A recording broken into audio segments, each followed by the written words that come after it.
acerca del edema agudo del pulmón asociado a las alturas. ¿Ya? ¿Cuántos han escuchado acerca del famoso soroche? ¿Alguien ha escuchado o ha padecido del famoso soroche cuando viaja y pasa por Tokio, por ejemplo? A ver, levanten la mano. ¿Ya? ¿A cuántos les ha dado soroche? Muy bien. A ver, la doctora toda entusiasta, la de rojo. Doctora, ¿qué síntomas o qué molestias ha sentido usted antes de llegar a Tokio? Dolor de cabeza, náuseas, falta de aire. ¿Algún otro síntoma? A ver, su compañera de atrás, la que se está escondiendo, ¿sí usted, doctora? Sí. ¿Ah? Escalofríos. Esos síntomas molestos que algunos confunden con que han comido algo y les chocó en el viaje es el famoso mal de montaña agudo o el famoso soroche en nuestro país, ¿ya? Nosotros como Perú tenemos bastante información respecto a esto. Hay un doctor famoso peruano, el doctor Monge, que ha hecho bastantes estudios respecto a enfermedades agudas y patologías crónicas asociadas a la altitud, ¿ya? Pero así como el mal de montaña agudo, tenemos al famoso soroche como los síntomas leves, pero vamos a tener cuadros mucho más graves que pueden afectar al campo respiratorio, es decir, a los pulmones y generarnos un edema agudo del pulmón, o nos puede generar un edema cerebral. Ahora, ¿por qué es importante conocer estas otras dos patologías? Que si no lo sabemos reconocer, nos puede llevar a confusión, no lo vamos a identificar y es mortal, ¿ya? Entonces, hoy vamos a tratar acerca de esto. Ahora, antes de poder hablar de esta patología, es importante reconocer qué es altitud, o sea, a cuántos metros sobre el nivel del mar tengo yo posibilidades de presentar este cuadro. Entonces, como pueden ver en esta diapositiva, vamos a tener la clasificación de una baja altitud, altitud alta, muy alta y extrema altitud.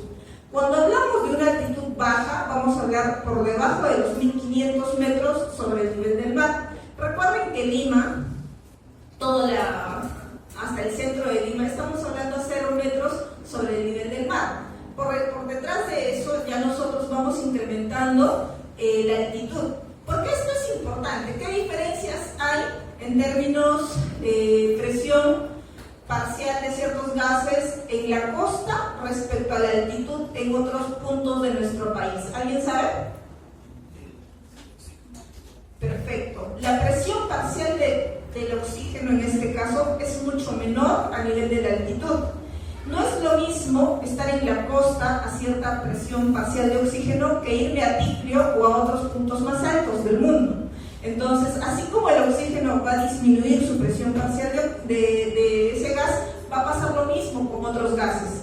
Entonces, eso va a tener repercusión sobre nuestro sistema, en realidad en todo nuestro cuerpo. Va a generar diversos cambios fisiológicos a los cuales nosotros nos tenemos que adaptar, ¿sí? Ya hablamos de una altitud alta por encima de los 3500 metros sobre el nivel del mar, muy alta sobre los 3500 metros sobre el nivel del mar, altitud alta por encima de los 1500 y extrema por encima de los 5500. Ahora, ¿por qué esto es importante? Los casos no son frecuentes, lo que es frecuente sí es el famoso soroche. ¿A quién no le ha pasado? Estos cuadros que afectan a pulmón y cerebro es menos frecuente, y si es que lo vamos a ver, va a ser en 1 cada 10.000 habitantes. Recuerden que ese edema pulmonar no es de origen cardiogénico y se puede presentar a los 2 o 4 días después del ascenso por encima de los 3000 metros sobre el nivel del mar. Recuerden también que la composición del aire va a tener diferentes gases. Dentro de estos vemos, según esta tabla, que el nitrógeno va a ocupar más o menos el 79%, el oxígeno va a entrar en un 20.93 o 21%, y los otros gases van a entrar en un mucho menor porcentaje. Entonces, ¿por qué es importante recordar esta concentración? Porque esto es lo que se va a ver afectado según nosotros vayamos inspirando ese aire a esa altitud, ¿ya? Entonces, lo que sí también deben recordar es que hay algo que no va a cambiar, que es el fío, la fracción inspirada, la fracción inspirada de oxígeno a cierto nivel de altitud. Eso respecto al oxígeno siempre va a ser 21%, a menos que le estemos dando oxígeno suplementario con un dispositivo, ya sea una cánula binasal, máscara de Venturi, máscara de reservorio, etc. Entonces, cuando hablamos cuál es el fío del oxígeno a nivel del mar versus el Everest, que es el punto más alto en el mundo, diremos que es lo mismo. Vamos a estar a un fío del 21%. El fío del oxígeno a nivel ambiental en cualquiera de esos puntos es del 21%. ¿Qué cambia? Lo que decía el doctor, la presión parcial de oxígeno. ¿Cómo se va a calcular esto? Esa presión de oxígeno en el ambiente va a ser calculada de presión atmosférica, que recuerden que a nivel del mar es de 760 milímetros de mercurio, multiplicado por ese fío que es constante, que es el 0.21. Entonces, la presión parcial de oxígeno en el ambiente va a depender de la presión atmosférica según la altitud a la que se encuentra ese paciente, multiplicado por 0.21, que es el 21% constante, ¿ya? ¿Por qué esto es importante? Por lo siguiente: según nosotros vayamos ascendiendo en altitud, la presión inspirada de oxígeno va a cambiar, porque la presión parcial de oxígeno en el medio ambiente va a cambiar por la altitud, ¿ya? Si vemos acá, por ejemplo, ya en valores un poco más fijos, vemos que la altitud de Caracas, que se encuentra a 1000 metros sobre el nivel del mar, va a tener una presión barométrica de 674 milímetros de mercurio. Decíamos que la presión parcial de oxígeno es la presión barométrica por 0.21. Entonces, 674 por 0.21 me da 141 milímetros de mercurio de oxígeno a ese nivel. Si lo comparamos con la Oroya, que está a 3000 metros sobre el nivel del mar, con una presión atmosférica de 522, multiplicaremos 522 por 0.21, me va a dar 109 milímetros de mercurio de oxígeno a ese nivel. Si comparamos Caracas, que estaba a 1000 metros, y la Oroya a 3000 metros, vemos que en Caracas hay más presión parcial de oxígeno, 141 versus 109, ¿ya? Y así, si hacemos la comparación en diferentes puntos, vamos a tener esa variación. Ahora, doctora, ¿y eso qué tiene que ver? Bueno, esto tiene que ver por lo siguiente. Cuando nosotros inspiramos el oxígeno, no es que estemos introduciendo esos, por ejemplo acá, esos 149 milímetros de mercurio de oxígeno de presión parcial. Cada vez que el gas se introduce de un ambiente a otro espacio, va a haber ciertas modificaciones de la presión parcial de oxígeno. Esto, por ejemplo, en nuestra vía aérea nosotros tenemos algo importante, que es el efecto del vapor de agua. El vapor de agua va a tender a disminuir esa presión parcial de oxígeno. Y es por eso que cuando nosotros hablamos de cómo es que cambia la presión parcial de oxígeno del ambiente a nuestro medio, a nuestro cuerpo, vamos a tener 3 caídas importantes del oxígeno, de por cual no es igual del medio ambiente que el de nuestra sangre. ¿Cuáles son esos efectos? Primero, el efecto del vapor del agua, que es lo que estamos viendo acá. Normalmente, si no hubiese ese efecto del vapor del agua en nuestra vía aérea, inspiraríamos los 149 milímetros de mercurio que están en este momento en el ambiente y debería ser igual. Pero como tenemos el efecto del vapor del agua, tenemos que restarlo.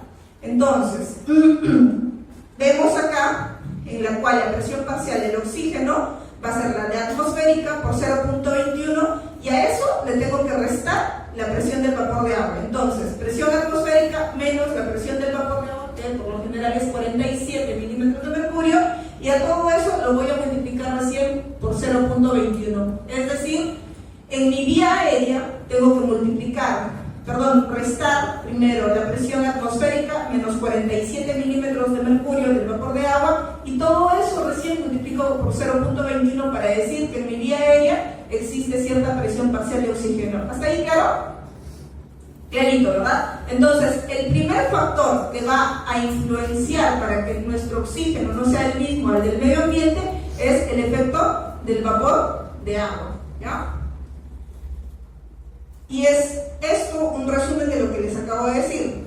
La presión de oxígeno en la vía aérea superior va a ser la presión atmosférica según el punto de altitud en la que te encuentres, menos la presión del vapor de agua, que suele ser 47 milímetros de mercurio, y todo eso lo multiplico por el FIO, ¿ya? Que suele ser 21% o 0.21. Doctora, ¿y qué pasa si le estoy dando soporte oxigenatorio? ¿Qué pasa si le estoy poniendo una cánula binasal?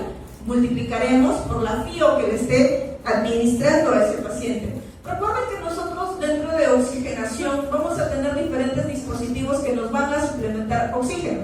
Tenemos los sistemas de bajo flujo que vamos a ver en la noche, que son la cánula binasal, la máscara de reservorio, la máscara simple. Y tenemos sistemas de alto flujo, que son la máscara de Venturi, y hoy las más usadas incluso las cánulas nasales de alto flujo, un pasito antes de la ventilación mecánica, ¿ya?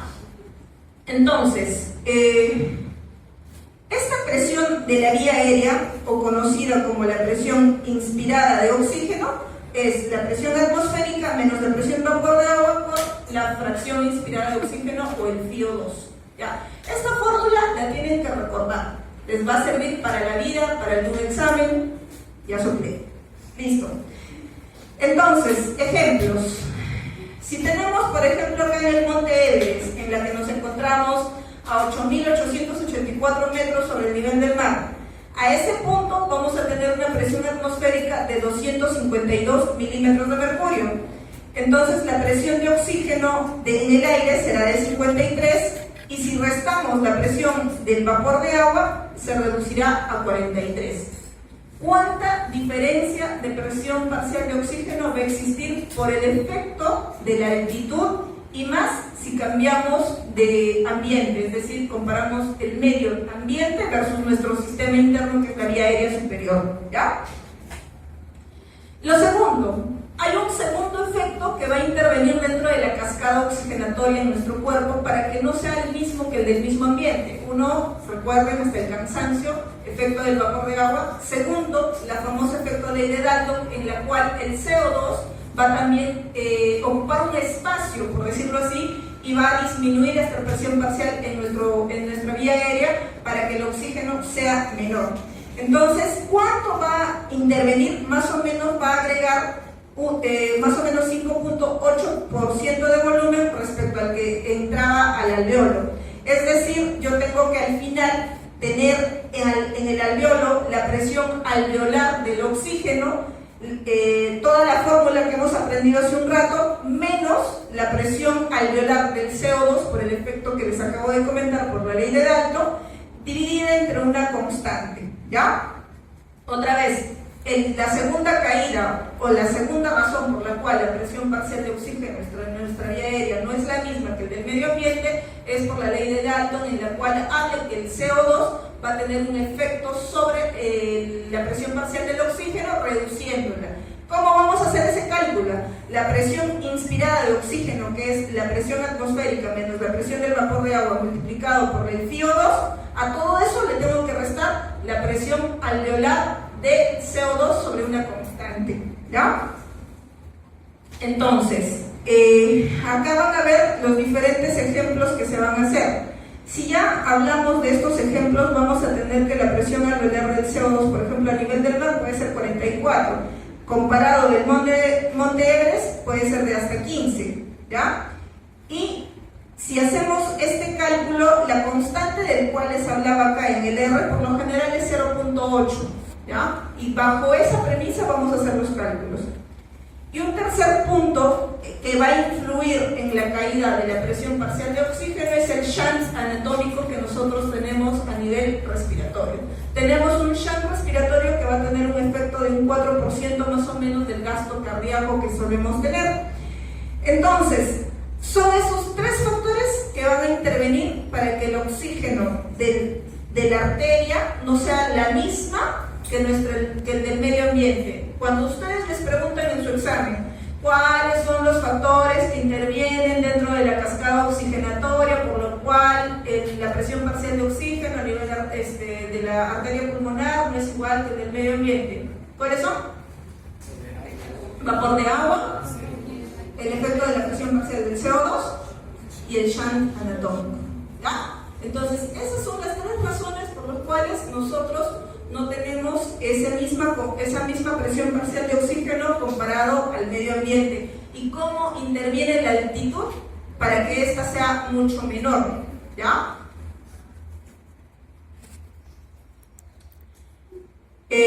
Ya en modo de conclusión, en esta tabla vamos a ver más o menos las presiones parciales de oxígeno y de CO2 a nivel arterial en los diferentes puntos de altitud. Por ejemplo, a nivel del mar tendremos una PO2 de 95 y una PCO2 de 40.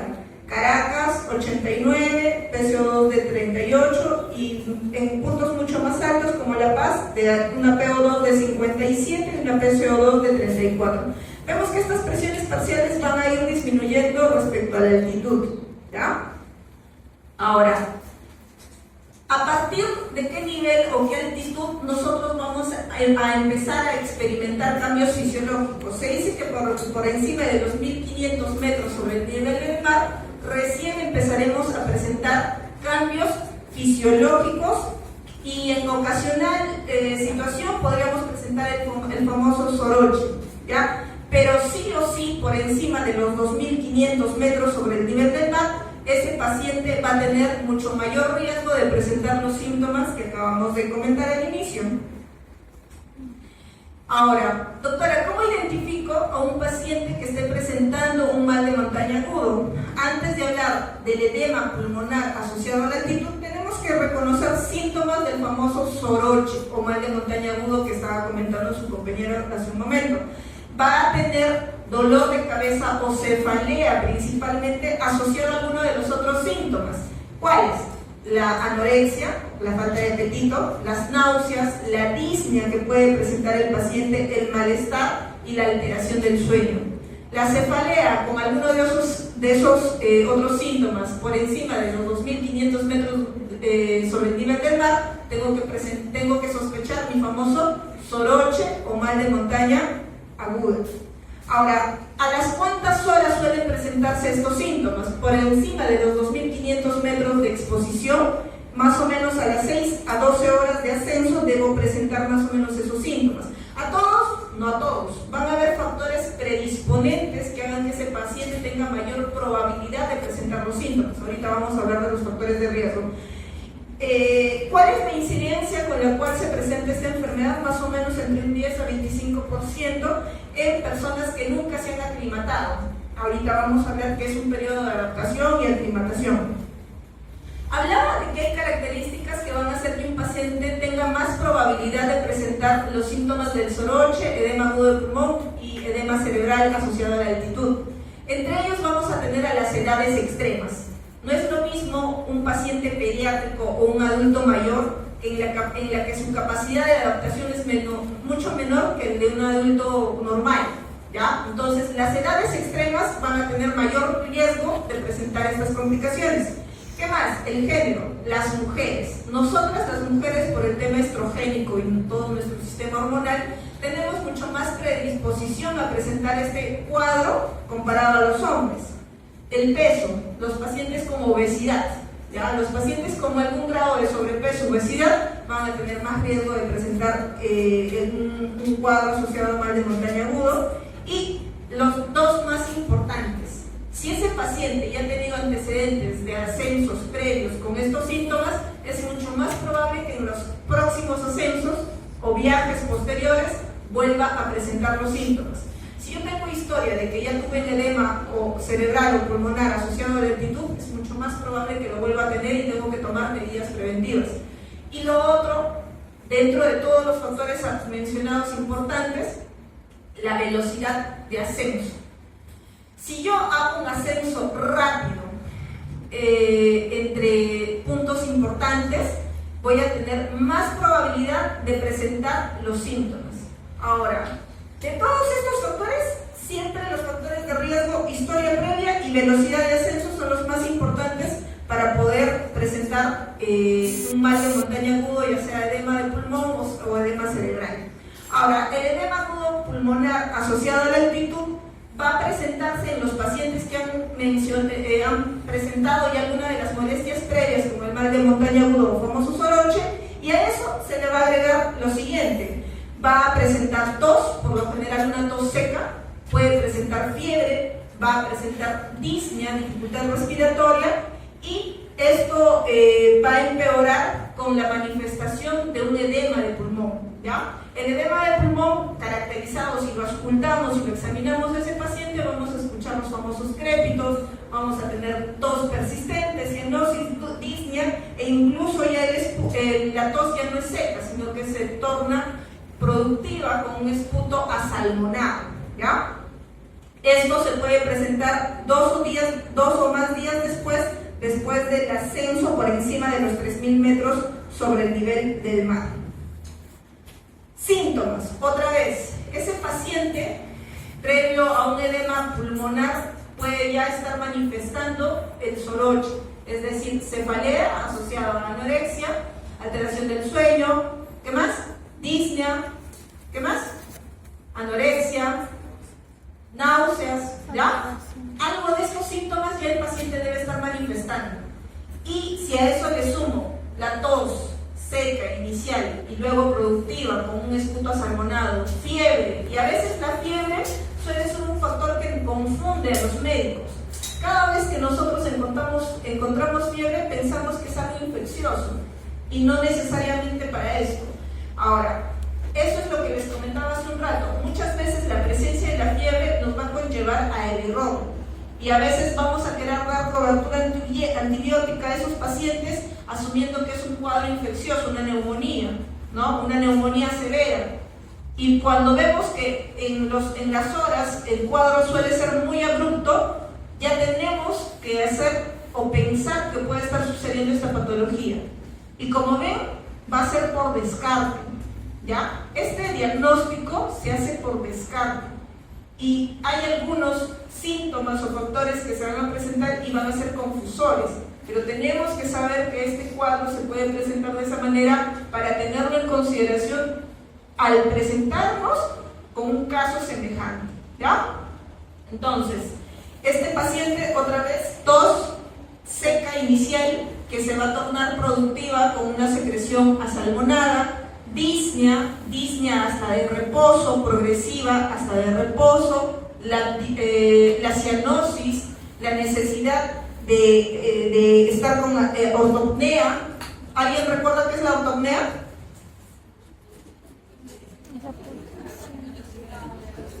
La persona que va a presentar dificultad respiratoria al decúbito dorsal pleno, que lo va a obligar a estar sentado, ¿no? Es decir, un paciente que no tolera el decúbito dorsal por la dificultad respiratoria que presenta, ¿ya?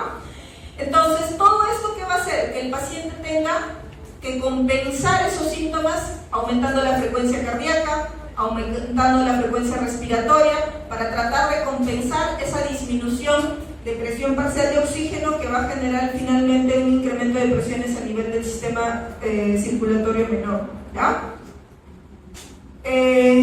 Otra vez, dentro de los factores que he mencionado de edad, género, etcétera, los más importantes van a ser la velocidad de ascenso y la historia clínica previa de un evento semejante. Tengo mucho más probabilidad de tener este evento si es que ya tuve viajes previos en el que presenté este cuadro. Ahora, también va a depender a qué altitud ascendí en los últimos días para ver la posibilidad. Si he ascendido por encima de los 4.500 metros en 4 días, mi probabilidad es 0.2%. Si en 7 días ascendí 5.500 metros sobre el nivel del mar, la posibilidad va subiendo a 2%. Y esto va a ser mucho mayor aún si ese tiempo no es de 4 ni de 7. Si lo hago en 1 o 2 días, esos 5.500 metros, el porcentaje o la probabilidad de presentación es mucho mayor, desde un 6 hasta 15% de posibilidad de presentar ese cuadro. Conclusión: dentro de todos los factores, si yo ascendí muy rápido y muy alto, tengo mucho más riesgo de presentar este cuadro, ¿ya? Entonces, la mortalidad, si es que no logro identificar y me confundí porque el médico que fue en el grupo pensó que era una neumonía, tengo alto riesgo de fallecer. Paciente que no es identificado con un mal de montaña agudo o un edema agudo del pulmón, tiene 50% de fallecer. ¿Por qué? Porque dentro del tratamiento, el principal factor para que ese paciente mejore es el descenso. ¿Qué significa eso? Que yo tengo que evacuar a ese paciente a un punto de menor altitud, sumado al soporte oxigenatorio, cámara hiperbárica, medicamentos, etcétera, etcétera. Pero el punto y factor más importante para que mi paciente tenga mejor probabilidad de sobrevida es que tenga un descenso rápido y seguro, con los otros maniobras de manejo médico que puedo ofrecer.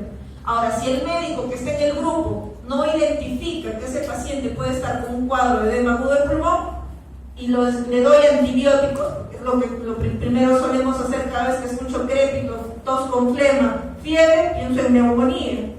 Entonces le doy antibiótico, no mejora, le doy antibiótico, no mejora, y al contrario, se va deteriorando ese paciente. Cuando el manejo suele ser sacar a ese paciente de ese nivel de altitud.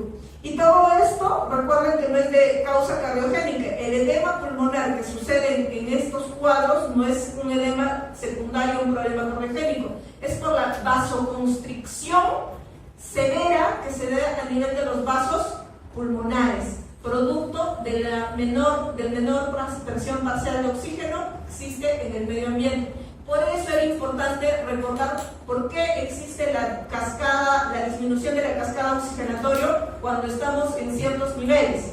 Esa caída importante de oxígeno, de la presión parcial de oxígeno en el medio ambiente y en nuestro organismo, va a tener efectos a nivel de la presión circulatoria menor, va a incrementar la vasoconstricción y todo eso va a generar una hipoxia exagerada en ese paciente. Ahora, recuerden que en los puntos de gran altitud no solo vamos a tener una menor presión parcial de oxígeno, sino que también nos vamos a ver expuestos a diferentes circunstancias. Vamos a tener una menor humedad, estamos más cerca de la temperatura, menos humedad, y es más probable que ese paciente se deshidrate más rápidamente.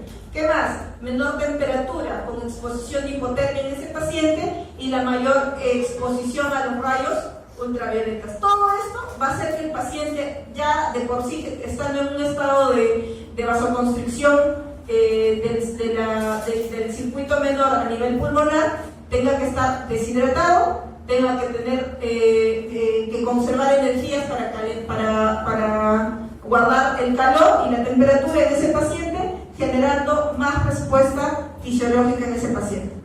Veamos qué es lo que sucede. Decíamos que a nivel del medio ambiente, a un punto alto, vamos a tener una menor presión barométrica. Todo esto va a influir en una menor presión inspirada de oxígeno. Esto va a disminuir nuestra presión alveolar de oxígeno. Y esto, menor presión arterial final de oxígeno. ¿Qué va a producir esto? Esto va a generar una vasoconstricción a nivel de la arteria pulmonar. Esta vasoconstricción pulmonar va a generar el incremento de la presión de la arteria pulmonar. Y como otros efectos a nivel central y periférico, vamos a tener una mayor actividad simpática con más descarga para incrementar la frecuencia cardíaca, incrementar el gasto cardíaco, incrementar la presión arterial, para tratar de compensar esa disminución de presión parcial de oxígeno. ¿Qué más? Vamos a tener a nivel periférico nuestros diferentes quimiorreceptores que van a sensar esa menor presión parcial de oxígeno, lo cual va a generar una alcalosis respiratoria. ¿Por qué? Porque nosotros vamos a empezar a hiperventilar para tratar de conseguir más oxígeno. Y esa hiperventilación va a hacer que barra, ¿qué cosa vamos a barrar? CO2. Paciente que hiperventila va a eliminar más concentración de CO2, por lo cual eso nos va a generar un pH de alcalosis, ¿no? Una alcalosis respiratoria por barrer CO2. ¿Qué más? Se va a liberar o activar nuestra secreción de eritropoyetina para producir más concentración de hemoglobina para tratar de compensar ese déficit de oxígeno.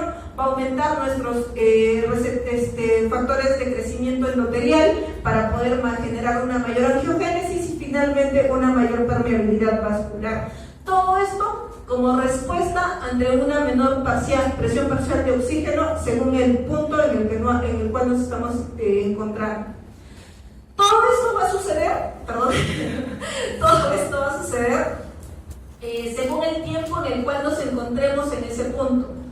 Nosotros, para evitar todo eso, tenemos que pasar por periodos de aclimatación, y para evitar esos efectos tan serios y severos en nuestro organismo, tenemos que hacer un ascenso programado, escalonado, y de esa manera permitir que nuestras respuestas fisiológicas se vayan dando de manera progresiva. Pero si ponemos a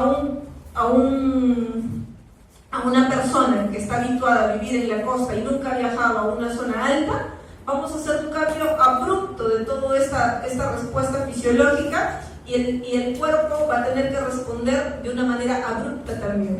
Entonces, si es que el cuerpo no atraviesa por todos estos periodos de acomodación, aclimatación y adaptación, vamos a tener los eventos serios de edema, y edema pulmonar, edema cerebral, con alto riesgo de mortalidad en ese paciente. Recuerden que los minutos de nosotros haber ascendido a un punto alto, vamos a tener los fenómenos de acomodación, en los cuales nosotros vamos a tener que aumentar la frecuencia respiratoria y la cardíaca y la presión arterial de manera progresiva, para poder compensar esos cambios o la menor exposición a la presión parcial de oxígeno. Ya en los días se van a activar otros sistemas, el área de producción de eritropoyetina, con mayor formación de hemoglobina, todo esto para compensar esa menor presión parcial de oxígeno.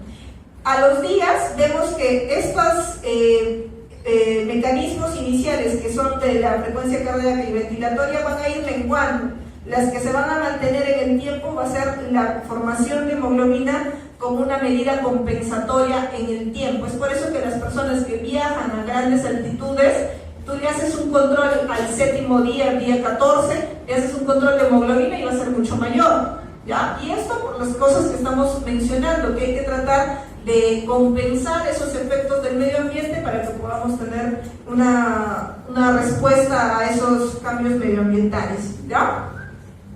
Entonces, si a ustedes le preguntaran cuál es el mecanismo por el cual se da un mal de montaña o un edema agudo de pulmón asociado a la altitud, mencionaremos la hipoxia hipobárica, ¿ya? La hipoxia hipobárica va a generar los fenómenos o los cuadros o las patologías severas como el edema y edema pulmonar y cerebral agudo asociado a la altitud, ¿ya?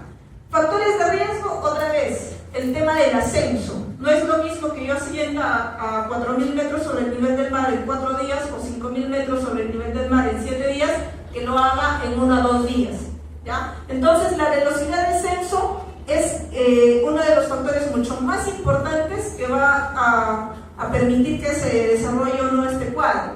Entonces, los ascensos deben ser por lo menos lentos, es decir, menos de 500 metros en el día, ¿ya? Y esto es recomendable a todo tipo de paciente. Ahora, si yo sobrepaso esa altitud de ascenso por día, tengo mayor probabilidad de desarrollo del cuadro, ¿ya? Perdón.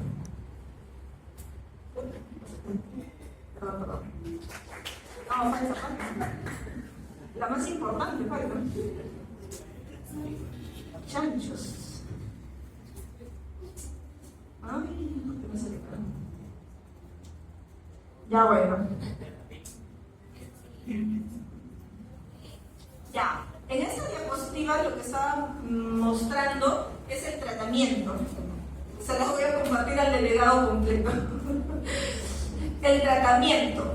Dentro del tratamiento, lo que más ha demostrado beneficio, seguridad y recuperación en un paciente con este cuadro es el descenso. Ustedes identifican un paciente con edema pulmonar asociado a la altitud, tienen que descender.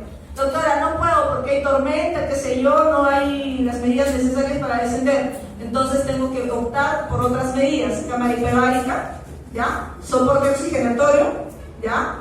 Recuerden que cuando ustedes van a esos viajes especiales de alpinismo, etcétera, etcétera, siempre suelen llevar sus concentradores especiales de oxígeno, ¿no? Llevan también cámara hiperbárica, los que pueden llevarlo, no todos, pero también llevamos otros medicamentos, ¿ya? Antagonistas de los receptores de fosfodiesterasa, vamos a tener corticoides, diuréticos, pero dentro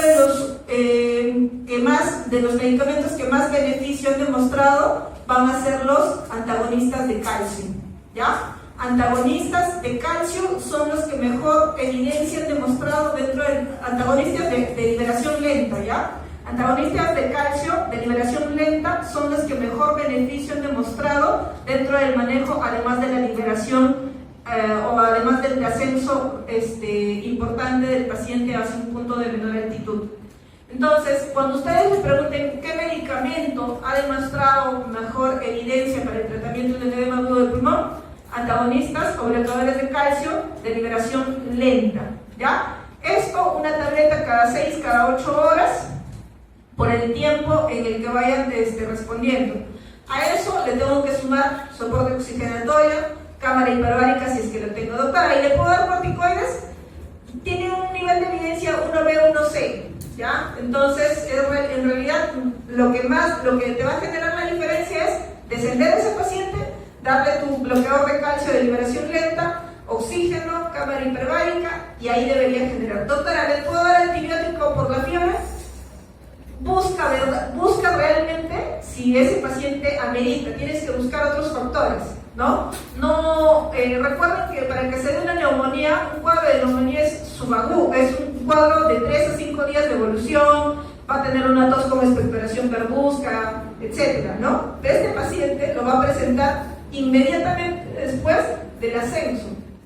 Si tú ves que es un paciente que previo al ascenso no tenía ningún síntoma y de pronto ascendió al día y a los 2 días empieza con todos los síntomas que he mencionado, tienes que tener la alta sospecha de estar presentando este cuadro. ¿Y cómo lo vas a confirmar?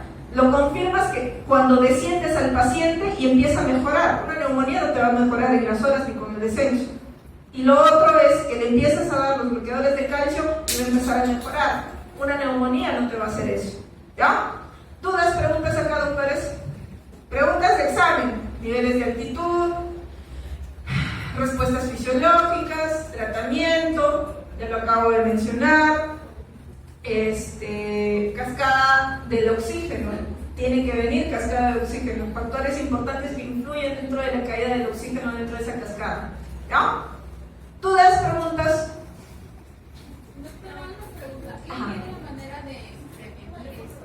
Sí, muy buena pregunta, doctora. En realidad, uno de los medicamentos que puede prevenir el famoso soroche o mal de montaña aguda o estos otros cuadros puede ser la acetazolamida, ¿ya? Acetazolamida. Así que si ya te ha pasado, doctora, yo viajé y no supe qué tomar, me dieron dimethylinato, no, acetazolamida, por favor, ¿ya? Una tableta antes del viaje, cada 8 o cada 12 horas, ¿ya? Cada 8 horas idealmente si ya tuviste este evento previo, incluso algunos te recomiendan si ya tuviste un edema agudo del pulmón y vas a tener un ascenso importante, incluso se recomiendan los bloqueadores de calcio como manera preventiva. ¿Te garantiza? No. Lo que más te va a garantizar la prevención es hacer un ascenso programado, menos de 500 metros por día, y tienes que hacer ese ascenso progresivo, ¿ya? Ok, ¿alguna otra duda o pregunta?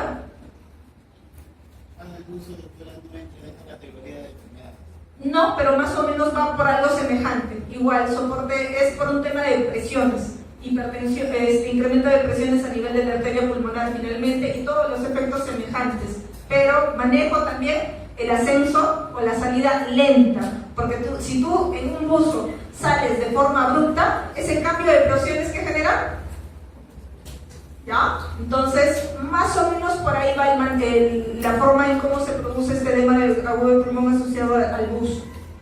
Bueno, chicos, son libres.